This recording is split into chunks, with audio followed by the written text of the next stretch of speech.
Cora is definitely one of Helena Bonham Carter's most underrated characters. I love her. I realise I'm probably quite biased because I'm Scottish. It's the only time she's ever played a character with a Scottish accent, and I'm particularly enjoying this one a lot. The film itself, Women Talking Dirty, is definitely one of her lesser known films. It's got just over 600 reviews on IMDb, which really is not that many, but it's an overall rating of 6.2 out of 10, which is pretty positive.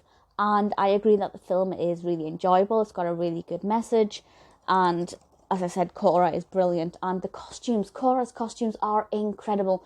Even if you haven't seen the film, you will almost definitely have seen at least some kind of photos of HBC's costumes in this, because it's brilliant. And the film's directed by Coky Gedroch, which just gives it an extra layer. If you haven't seen this, definitely check it out. It was released in 1999 and written by Isla, Dewar. I apologise if I've completely mispronounced that. And stars, of course, Helena Bonham Carter, as well as Gina McKee and James Nesbitt. And this is set in Edinburgh, in Scotland, of course. And the description from IMDb is as followed. A touching comic story of two women who truly test the meaning of the phrase best friends. Coming from disparate worlds, these two friends bond through a chance meeting, followed by a series of unpredictable events. And together, Ellen and Cora, that's McKee and HBC respectively, help each other with all that life throws at them: lovers, divorce, children, debts, and too much vodka.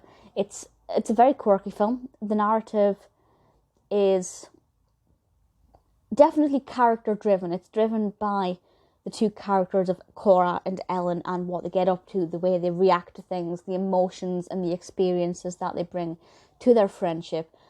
I don't think there's much meat in the narrative in terms of it being gripping, compelling, wanting to know what happens next. It's very much one of those films that you watch because you enjoy it in the moment. I wasn't ever wondering what would happen next. I wasn't really that concerned about how it would conclude.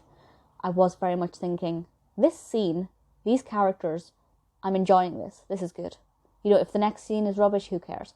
But actually, I never found that the pacing or anything about it dipped. It kind of maintained a really good atmosphere and a really good vibe. Obviously, there were times when it was more dramatic. There were times when it was more emotional. And this is a comedy, a rom-com. So there were times when it was very funny. Did I laugh out loud? I think I maybe laughed out loud once or twice. So it's not the most hilarious thing ever, but it is, you know, it's got a really good balance of emotions there, which is always something that I like in this kind of film. Costume is by Michelle Clapton, and honestly, HBC's costumes are just some of the best I've ever seen in this film. They are very interesting, to say the least. It's really good. I really liked it. It's also the theatrical movie debut of Freddie Highmore. Of course, HBC went on to work with Freddie Highmore 2 other times. Chocolate Factory and Toast. Am I missing one? I don't think I am off the top of my head. But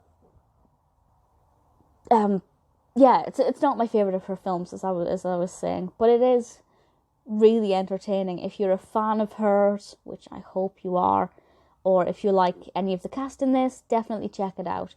I think if you don't care for any of the cast, aren't that bothered by Coky Gedroch's directing, and the narrative doesn't sound that interesting, then there won't be anything in it for you. Because I think you do need to have something in it to hold your attention. But I am saying that from the perspective of somebody who's very narrative driven. I'd rather watch a film with a juicy narrative than a film with good characters. But then maybe if you are character driven and enjoy seeing how complex personalities unfold and react to different situations, maybe you would enjoy this, even if you didn't find any attraction in any of the other aspects. Either way, give it a go. I don't know how easy it is to get hold of. Certainly the DVD is pennies on Amazon. Well, it's a couple of pounds. It's really not expensive. But I can't imagine you'd be able to go into just a random HMV or something and pick it up. But I'd love if you could prove me wrong and do that, because I do think more people need to know about it. Definitely worth watching.